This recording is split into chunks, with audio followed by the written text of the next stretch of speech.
screen. Okay, everybody can Rachel, see that? don't forget to hit record. Recording.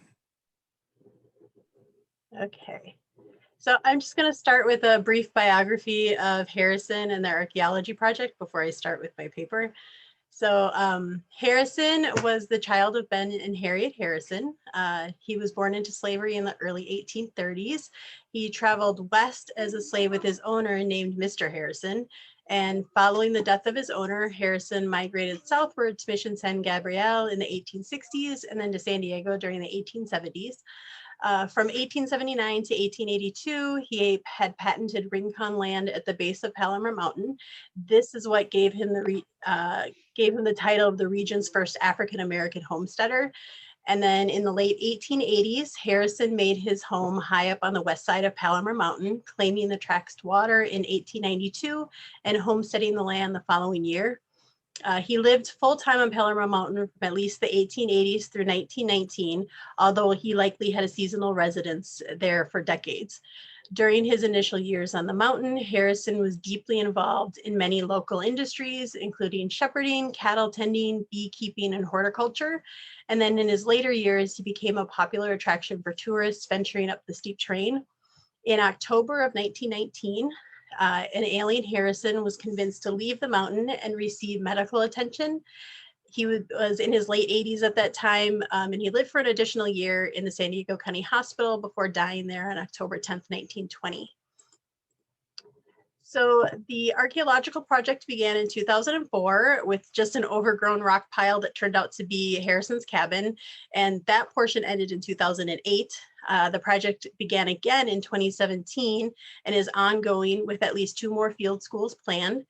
More than 50,000 artifacts have been found across 5 activity areas, and more than 100 students have participated in field schools over the years, along with 8 master's theses, and then Natalia and I will be making that 10 when we complete ours.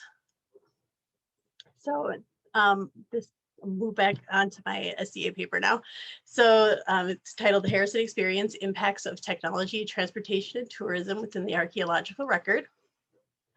So the Industrial Revolution in the United States was a period of dramatic change in lifestyle and technology. Transportation across the nations increased access to food and other goods. Macro and micro inventions changed the landscape across the nation as different scientific advances spurred economic growth. Nathan Harrison underwent changes in his lifestyle, habits, and mobility during this time period as well. The combination of industrialization and changes in transportation altered availability across a larger area, while his ability to obtain goods changed as he aged. This paper will look at how these changes impacted Harrison during his life on Palomar Mountain. By looking at how the form and function of artifacts changed over time, conclusions can be made of how industrialization impacted a rural yet frequently visited site. So from 1870 to 1914, there was a major shift away from an agrarian society, which was built on human, animal, and natural power, to one dominated by urbanization and industrialization. New inventions, often stumbled upon by accident, contributed to the process.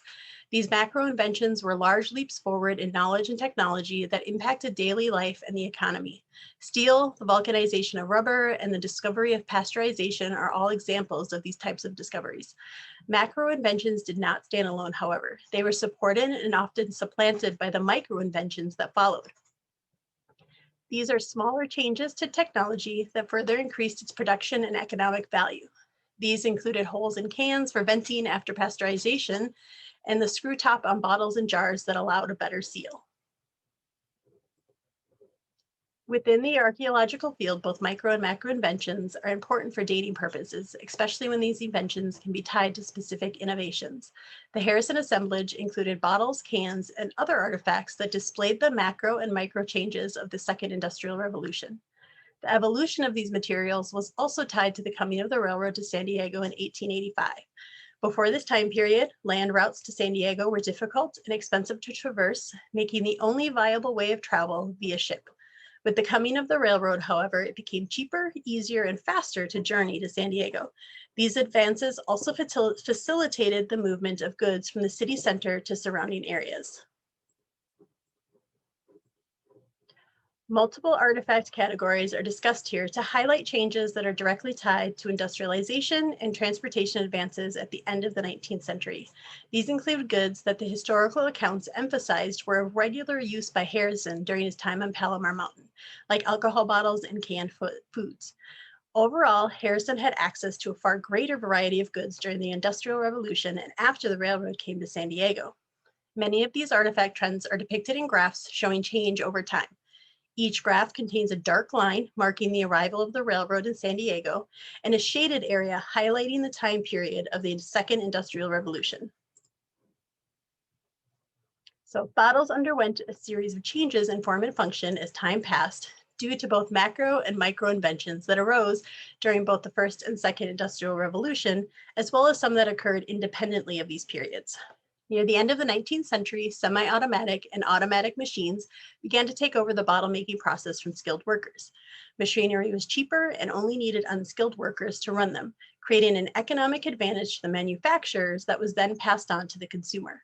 The ability to not only purchase goods at more reasonable prices, but to also have the increased availability from sources outside California enabled Harrison to participate in the Second Industrial Revolution even from a remote site. One example of this is the alcohol bottles that were found in the refuse area of Harrison's homestead. There were multiple stories telling of Harrison's liking for alcohol, including a court document of an arrest for a drunken disorderly charge. The graph shows the identified bottles at his site, all of which were produced after the Second Industrial Revolution began. The manufacturers were able to take advantage of the micro inventions that were being developed at this time. The graph also shows that there was a small window of opportunity for these bottles to be exported to San Diego prior to the railroad's expansion there in 1885. More than half the bottles were produced and shipped after that date. This can also be seen in the location of the manufacturers. Only one company made their bottles locally within California. 2 of the bottles came from Europe, while the majority of the other bottles came from the Midwestern or Northeastern United States. These areas were both important hubs for the railroad and the production of goods in general. Though canning jars were similar to bottles in regard to their changing form and function, the new macro invention of pasteurization changed food preservation both at home and within the canning industry. In 1862, Louis Pasteur discovered that to kill microorganisms in food and drink, they needed to be heated to approximately 240 degrees Fahrenheit. This allowed numerous micro-inventions of preserving foods in both jars and cans. A number of canning jars have been found at the Harrison site. The graph shows that all the jars were produced after the start of the Second Industrial Revolution. Only 2 jars were produced before the railroad came to San Diego. The majority were made after, and all were produced outside of California. It is important to note that early jars would have been purchased empty, made to preserve food at home. The later jars were sold with products already inside. After consumption, the jar could be reused if the lid and seal were intact. Pasteurization was also an important macro invention of the tin canned foods industry. Though tin cans were invented for food preservation in the early 1800s, it was not until the combination of micro inventions, pasteurization, and the end of the Civil War that cans became a major consumer good. The graph shows that the identifiable cans found at Harrison's cabin were produced after 1870. Half of the cans were produced before the railroad came to San Diego. Sardine cans in particular were produced locally, so it would have been easy for Harrison to obtain. However, the other cans came from the larger manufacturing centers found in the Midwestern and Northeastern United States. So the Harrison site has a known occupation range of 1865 to 1916 based on the TAQ of a 4-hole shell sunken panel button and a William Adams ironstone pitcher, and the TPQ of a 1916 Buffalo nickel and a 1916 Liberty dime. The mean date should be 1891 based on this occupation range. However, based on known artifacts, the mean date is skewed to a later date of 1901. This was determined by using Stanley South's mean ceramic date formula, but reinterpreting it to include the quantity of all datable artifacts from the site. Due to the amount of hand-me-down clothing remains found at the site, the date should actually be skewed to an earlier, not later date. There were many stories of Harrison that told of him wearing his most tattered clothing while visitors were at his home, putting on an act to reduce his otherness to the primarily white visitors. Many different types of buttons and rivets were found at the site, along with a blend of high and low status suspender and garter clips. James Dietz explains in Small Things Forgotten, certain people either kept older pottery for a longer period of time or received hand-me-downs from their more affluent neighbors. The results would be an earlier date. Though a mix of class items and hand-me-downs is seen at this site, they are outweighed by the quantity of artifacts that were produced and disposed of later in Harrison's life. These can be attributed to several factors revolving around his unique lifestyle. One factor was his mobility, especially in his early years of living on Palomar Mountain. According to census data, Harrison was a laborer, while numerous stories relate that he handled livestock. This would have kept him away from his home for long periods of time. The goods he would have purchased and used during that time would have been disposed of elsewhere. There was also little evidence of anyone else living at the site, even though he had been married twice. Thus, his homestead was vacant when he was not there. His routine had been changed by 1900, however. Harrison allowed the county to expand the trail that was on his homestead to a county highway. This greatly increased the amount of traffic that passed by his home as tourists used the road to get to the top of the mountain. It took a full day to travel there, and Harrison had the only source of water along the way. In exchange for fresh water, the tourists would often give him alcohol, food, and/or clothing. As time passed and more people made their way up the mountain, Harrison became a routine stop. He used this exchange to his advantage, working less outside of the home while relying more and more on the goods being brought to him. Age was also a contributing factor. By the turn of the century, Harrison was likely in his later 60s, no longer able to work as he used to. He would have accumulated more material goods during this time period than any other, as age and poor health curtailed his activities. The final factor that could have led to a later mean date for the site is the role of the Second Industrial Revolution and transportation actually had in San Diego and Palomar Mountain. Though this period of industrialization began in 1870, it took longer to reach San Diego County, in large part due to the lack of a railroad there. There were plenty of alcohol bottles, canning jars, and tin cans that were produced before 1885. However, they were just not seen at the Harrison site. Harrison's active lifestyle in the beginning of his occupation of Palomar Mountain played a part, but also the lack of availability during that time. With the coming of the railroad and advances in technology, consumer goods became cheaper and easier to obtain. This not only allowed strangers to gift these to Harrison, but allowed him to obtain a far wider range of goods than was previously available. The Second Industrial Revolution ushered in many macro and micro inventions that Harrison was able to incorporate into his life. Early on, he recreated the agrarian society that prevailed pre-industrialization on his homestead, producing items and goods at his home and participating in local trade and networks. As time passed and his mobility and health declined, he relied more heavily on the goods that were given to him, unknowingly participating in the growing consumerism network that mechanization helped to create. Thank you. And Natalia will be up next.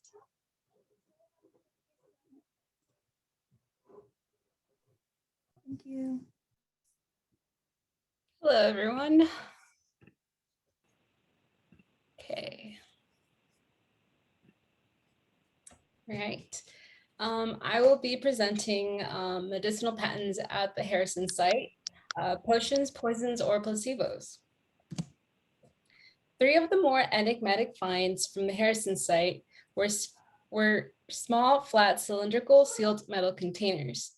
The first was an unlabeled brass tin that appeared to contain a white cosmetic. In addition, excavators found 2 similarly shaped iron canisters at the site. Both were intact, sealed, and rusted shut.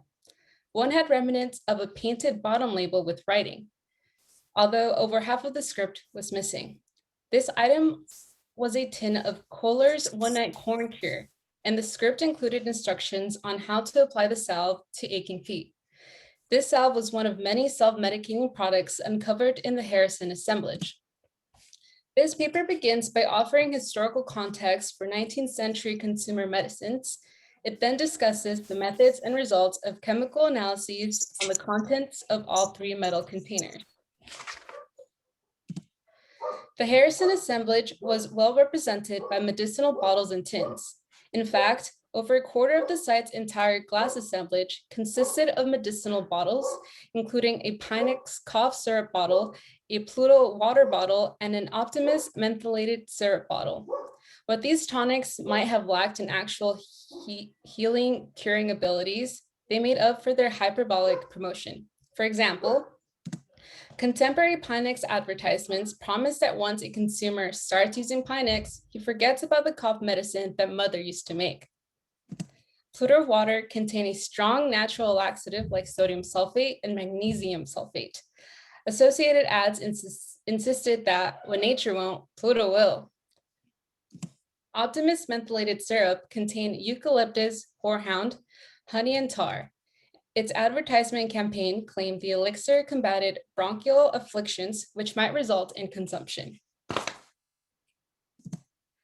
During the Gilded Age of the late 19th century, most US Americans still relied on folk remedies to cure their ailments.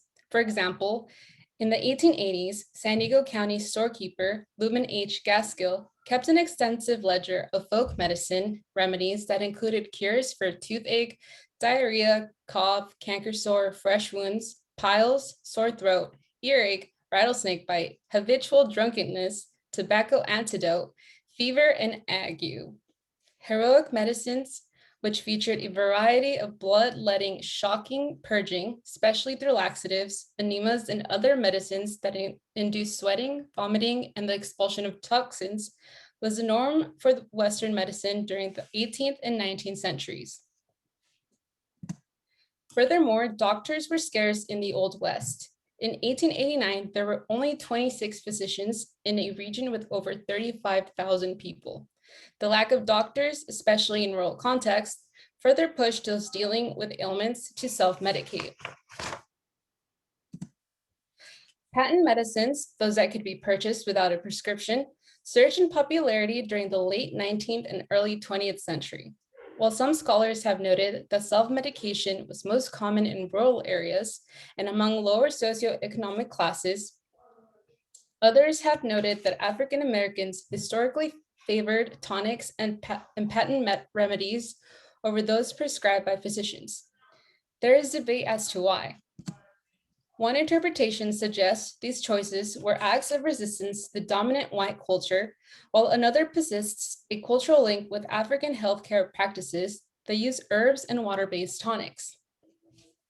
The field of archaeology often witnesses interpretive disputes between scholars who identify socioeconomic class as the primary motivation for past actions, and others who point to cultural traditions, ancestral lifeways, as the catalyst.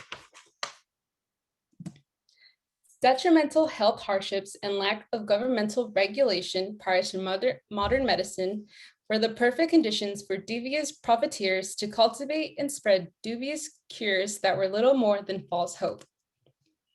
Desperate individuals and communities in search of quick fixes for their pressing health conditions were popular targets of the medicinal charlatans of the 1800s and early 1900s. Producing a number of patent medicines for the public resulted in blended cocktails of harmful and addictive ingredients such as alcohol, opioids, and acetaminophen. However, not all contemporary patent medicines were quackery. There were indeed medicinal patents that were significant in the medical field, which to this day are still sold over the counter. This includes medicines like aspirin or Lydia Pinkham's Woman Tonic, although the formulas have been refined over time. It would not be until the late 1890s when muckrakers during the Progressive Era began to refute claims and unveil the corruption behind big corporations and significant figures of the time. Samuel Hawken Adams, a crime journalist, was a pioneering investigator who first questioned the legitimacy of medicinal patents through his 11-article series, The Great American Fraud.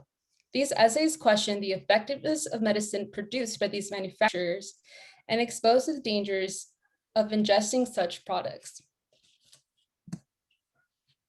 In order to have evidence to back his claim, Adams sought the help of one of the most prominent chief chemists of the time, Dr. Harvey Washington Wiley, who would later become a significant leader in the making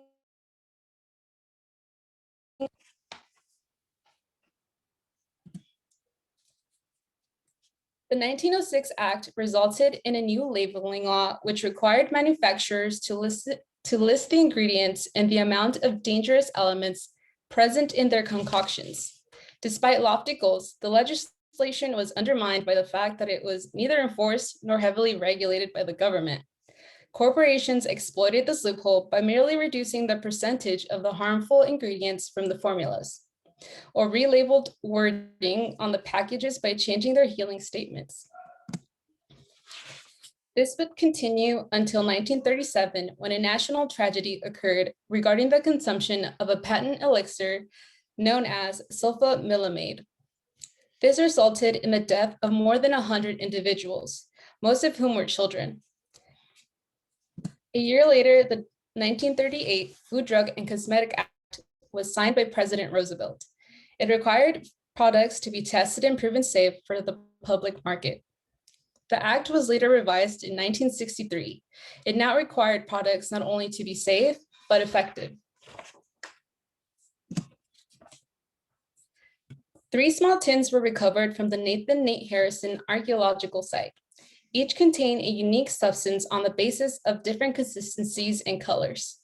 This study presented here used mass spectroscopy and mass spectrometry to determine if the contents within these tins were indeed chemically distinct from each other and to build a foundation for a tentative chemical signature comparative reference collection. Mass spectroscopy is ideal for the study due to its precise and detailed analyses of chemical composition. This will be an initial step in determining if it is possible to uncover the identity and chemical formulas of the original patent medicine. The first step was to determine whether the tins contain any specimens within them. Air abrasion with a micron aluminum oxide 240 microgrit particle size was used to remove the rust that had engulfed the tins. Once the tins were successfully opened, there were substances, some more than others, within 3 tins. One had a hardened dark substance, which you know because of the existent label was Dr. Kohler's one-night corn cream salve. The other 2 unlabeled tins had a light blue powdery substance present. The second step was to use mass spectroscopy and spectrometry technological advances. Mass spectroscopy involves taking a beam of light from a source and using a dispersive element like a prism or diffraction grating to send the different frequencies or wavelengths components in different directions so as to create a spectrum. Then by eye or with a scanner, it is possible to read the different frequencies or wavelengths values and their respective amplitudes. Mass spectrometry, on the other hand, is similar conceptually, except that instead of sorting a beam of light containing different frequencies, you sort a beam of atoms or small molecules using the useful fact that a charged particle in a magnetic field likes to travel in a circle with a characteristic radius that depends on the mass to charge ratio. Furthermore, if you give each of the atoms or molecules the same charge by stripping 1 electron from each, it will go in a circle whose radius depends on only the mass. So if you let the beam go around a quarter or half circle, it will create a spectrum of different masses. In simpler terms, spectroscopy is a study of interaction between radiated energy and matter. Essentially, spectrometry is the application of spectroscopy so that there are quantifiable results of either a specific spectrum of light waves that can be assessed. With the help of the expert chemical analyses lab located in San Diego, we were able to have two types of tests run on the substances. The 2 types of mass spec used for this were ion-coupled plasma mass spectrometry, or ICP-MS, and Fourier transform infrared spectroscopy, or FTIR. ICP-MS is optimal for analytical work range because it has a detection limits at or below the part per trillion level for most of the elements on the periodic chart and can perform isotopic analyses. It is also a highly sensitive elemental analyses method with a wide range of elements detectable. Generally, most elements can be quantified in the parts per billion range with a sufficient sample available. It is worth noting that elemental analysis can be done on samples as small as 1.1 milligrams. Now, FTIR has the capability for liquid or gas samples.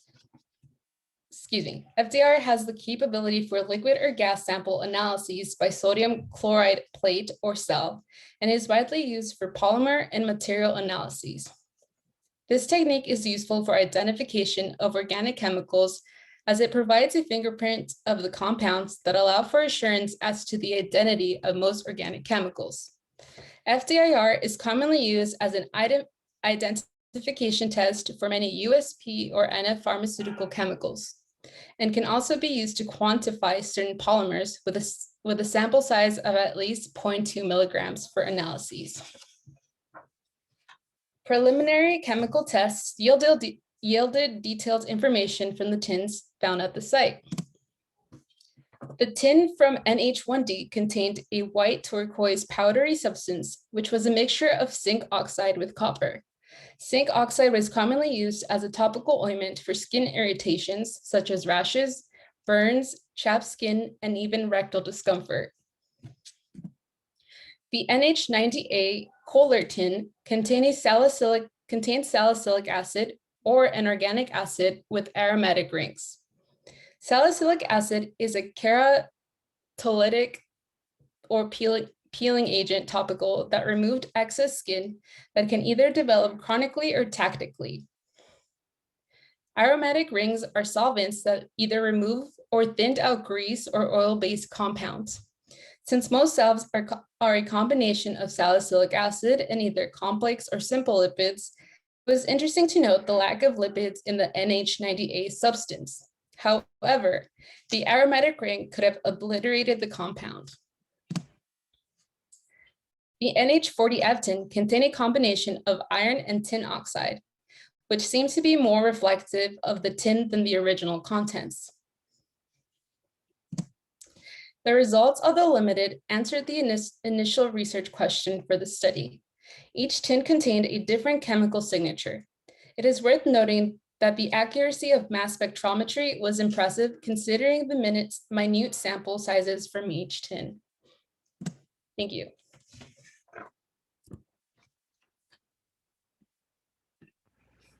Thank you. Oh, and up next we have Shannon. Thank you, Nat. Alrighty, so can everybody see my PowerPoint? Okay, perfect. So I am going to be talking about the Nathan Harrison Historical Archaeology Project in 2020. So at the 2020 Society for Historical Archaeology annual meeting in Boston a year ago, we proudly held a session on the Nathan Harrison Historical Archaeology Project that was intended to be one of the primary kickoff events for a year-long celebration of our work into the life and times of San Diego's first permanent African American. Harrison, born into American slavery in the 1830s, overcame staggering obstacles during his life and became a legend in Southern California before his passing on October 10th, 1920. The year 2020 was the centennial of his passing. The date held poignancy because of his lifetime of hard-won progress and was inherently worth celebrating. But it carried additional significance in that his 1920 passing was marked with little fanfare. In fact, Harrison died intestate and was interred in an unmarked grave in the city cemetery that would remain anonymous for over half a century.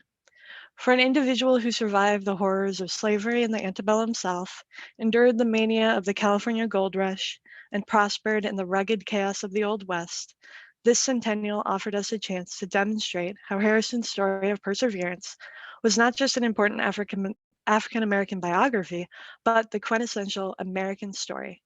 We had a series of events and activities planned for 2020, each of which endeavored to engage the public into the many insights from this long-term historical archaeology project.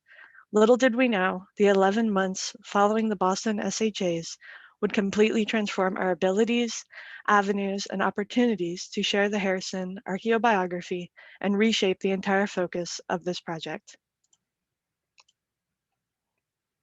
It was during Dr. Malios's job interview at San Diego State University in February of 2001 that he first discussed the intention to try to locate, uncover, and examine Nathan Harrison's original homestead home.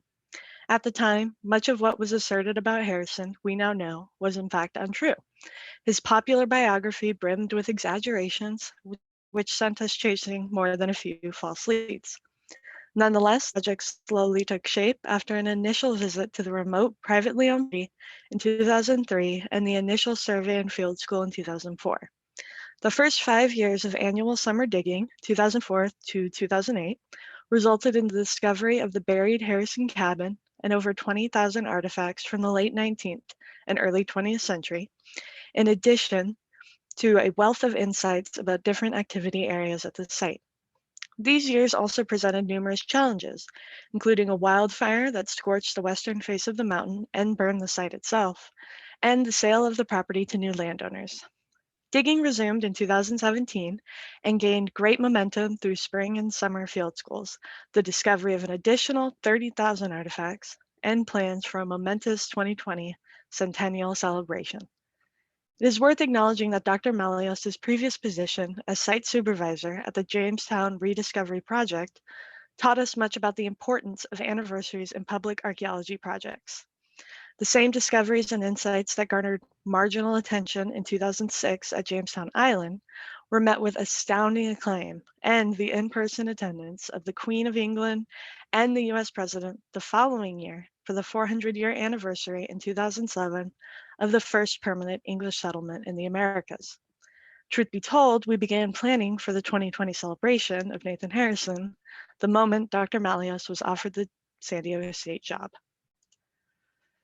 In the last few years leading up to 2020, we set in motion the final stages of our multi-pronged plan for the Harrison Centennial that included the publishing of a final technical report for the first decade of digging, a full-length book with Burgon Books, 4 articles in the summer issue of the Journal of San Diego History, an agreement with Balboa Park San Diego History Center for a signature interactive exhibit in the museum's largest gallery that involved an exclusive live feed of the dig, joint conference abstracts by undergraduates, graduate students, and professional collaborators for the 2020 Society for Historical Archaeology, California Archaeology, American Archaeology, World Archaeological Congress, and New Directions in the Humanities, a community open house at the site on Juneteenth, and a public memorial at the Harrison gravesite on October 10th.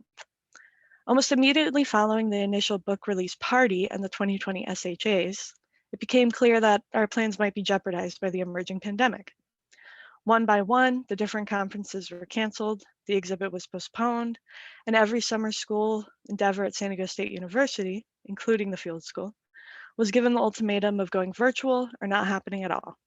Instead of the dig culminating with a public celebration on June 19th, Emancipation Day, there was no field school.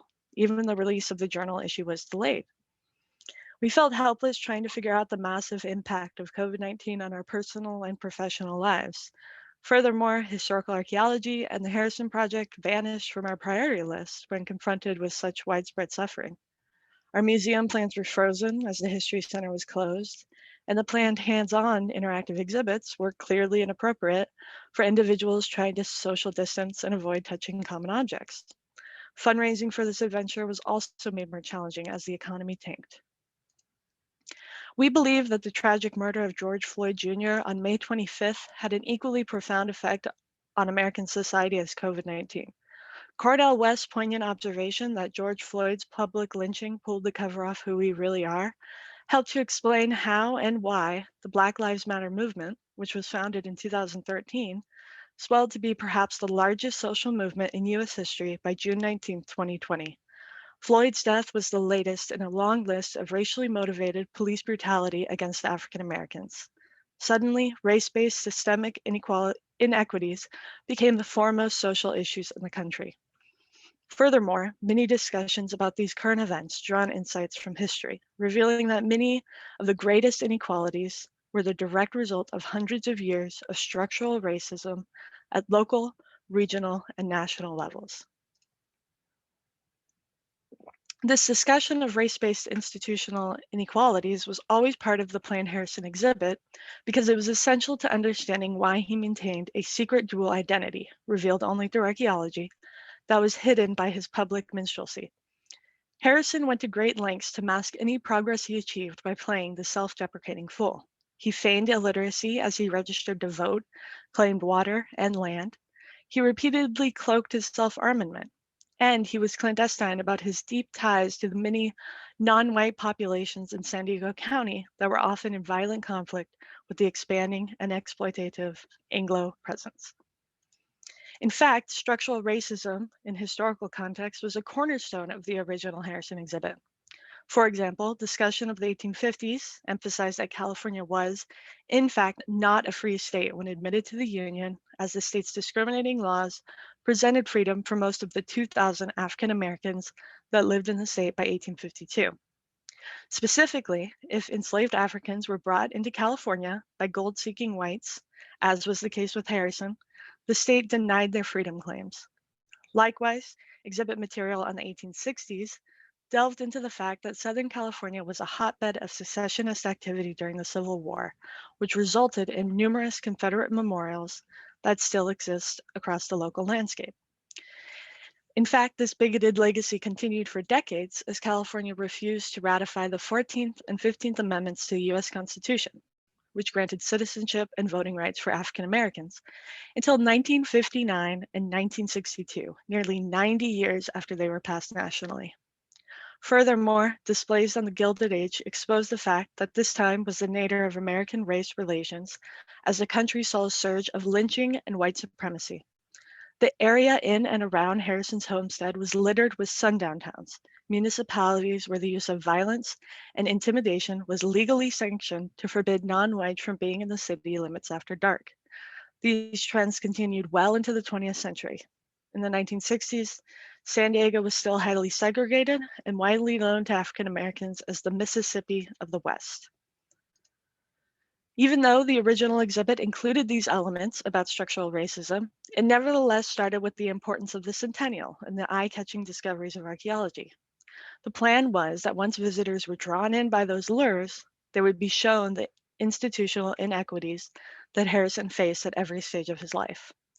These barriers would be presented as an explanation to why Harrison had to be so strategic in how he presented himself to different visitors to his property. Although we always believed that insights into the identity politics of the Wild West were the most profound interpretive discoveries of the Nathan Harrison Historical Archaeology Project, we originally wanted the exhibit to build slowly towards a nuanced interpretation through the processes of historical archaeology. The events of 2020 made us realize that we were burying the lead. Nuance died in 2020. With it, the exhibits were totally transformed, as was our approach to the centennial. When they open in the spring of 2021, the visiting public will now start with the issues of the structural inequality that Harrison constantly faced. The archaeology is still essential to this project and its interpretations, but it is now viewed through the lens of how it provided evidence that was completely overlooked by white writers of Harrison's history. Furthermore, the centennial is now just the start of the discussion. It no longer is relevant just in 2020 and no longer expires with the passing year. The Journal of San Diego History followed suit. The journal editors ended the October 2020 issue dedicated to the Harrison Project with an introspective look at the invisibility of African Americans in their previous volumes. The historiographic review openly acknowledged the shortage of Black histories in the journal. In acknowledging this problem, the editors used this moment to challenge its contributors to address the following questions. In what ways has race as a social and historical construction of power, authority, privilege, and disadvantage operated in the San Diego region? In what ways are the systems of race intersectional with other systems of power, especially class, gender, and sexuality? What are the continuing legacies and consequences of the history of race in San Diego today? And in what ways does the history of race, and Black history in particular, celebrate Black people as well as affirm their presence, value, and dignity as part of the San Diego community? It is fascinating to state that for the Harrison Project, 2020 made 2020 irrelevant. Specifically, the devastating events of the year 2020, namely the pandemic and the widespread public outrage over police brutality against African Americans, forced us to change the primary public message of our work. COVID-19 canceled nearly every event tied to the 2020 centennial, and the Black Lives Matter social movement made us realize that any contemporary exhibition on Nathan Harrison had to start with the discussion of historical race-based structural inequities. These events made the original premise of celebrating Harrison merely because it was exactly 100 years since his passing seem downright trivial. Currently, the San Diego History Center has a virtual exhibit on their website, sandiegohistory.org, that you can view now. They held a virtual exhibit opening over Zoom this past Thursday that took viewers on a tour through the physical exhibit space, which they recorded and you can now see on their YouTube page.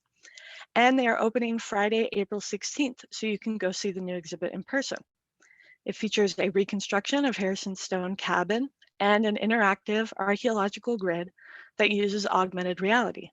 When you scan the photo on the ground with your tablet or phone, photos of the information about the artifacts actually found in that unit on the site will pop up. We will also have a live video feed from the 2021 Field School playing at the museum. And you can find links to the virtual museum, news coverage of the project, and more at the link on the screen, linktr.ee/Seth Malleus, and follow Seth Malleus on Facebook, Twitter, and Instagram for up-to-date information and hashtag artifact of the week, where one artifact out of the 50,000 found at the site is spotlighted. Thank you, and we will now begin the question and answer section.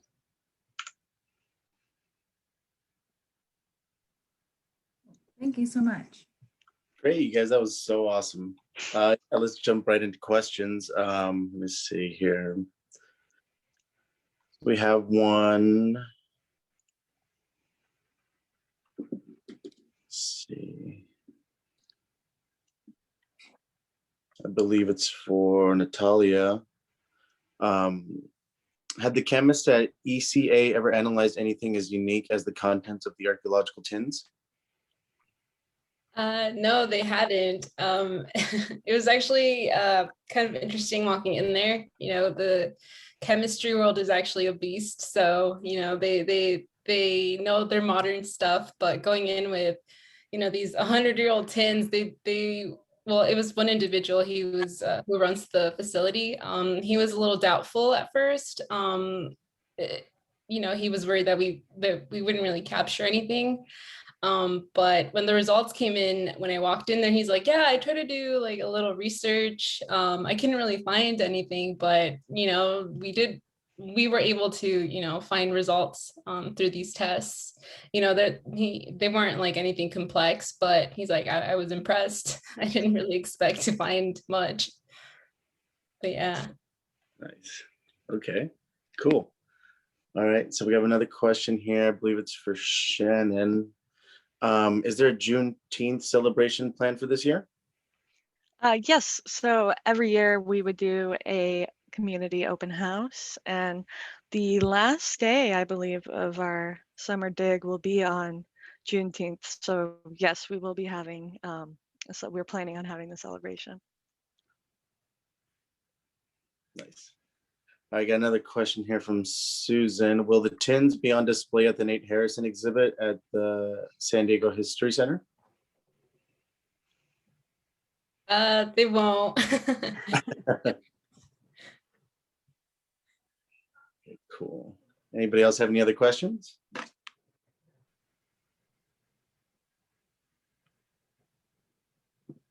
Anybody? I just want to say I like Natalia's alliteration in her title, very creative. Thank you. I like playing with title. I like making them fun. I know it's not everyone's preference, but I enjoy it. Good way to grab attention, right? Yeah. I actually had a question for Shannon. So you said that there were some information on Nate Harrison. Some of the information was a little bit exaggerated. I was just kind of curious about what some of the things that were exaggerated. What were they? Yeah, so looking at his biography as told by other people, there were stories that he joined like the what was it called, Jamie? The Mormon battalion, and he was sailed on the Mississippi River On a raft. on a raft, and you know, Yeah. it's very similar to books at the time. And many people would say he was older than he was. They would say he lived 110, 115. So it was interesting to see those stories, and it was hard to, you know, disprove some, and then you can't really, you know, say it didn't happen, but it was definitely exaggerated. Sounds like the most interesting man in the world. Totally. Most interesting man in the world before the most interesting man in the world. Let's see. Are there any more plans to do any more detailed analysis on the bottles or glass artifacts? Like chemically or just in general? I mean, the project is ongoing, so there's definitely more research being done, like especially when we have field schools and we have the new artifacts that come in that we clean and everybody gets to research. But I don't know if Natalia, are you planning to do any more chemical analysis of any of the artifacts? Maybe because right now I'm on the proposal aspect of my thesis, so this is like a case study. But if we do, maybe like if, because it also has to do with funding. And getting those bottles or anything tested is kind of pricey with these labs. That's so it might be a potential. It would be interesting to test these glass bottles because they also, you know, everything has a wavelength and we can determine their chemical composition. And I mean, I would be up for it, but it all depends on like the funding and time.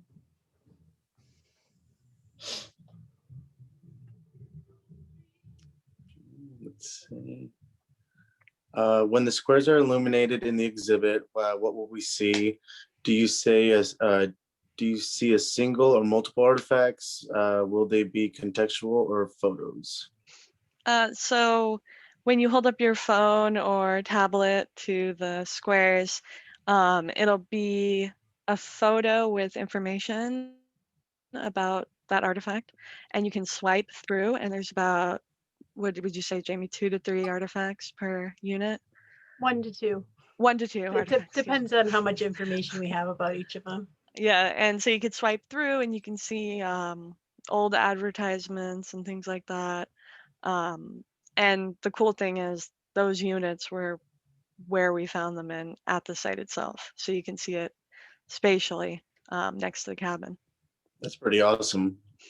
I like that. That's really cool. It's a lot of fun. Yeah. Jamie, if you watch the virtual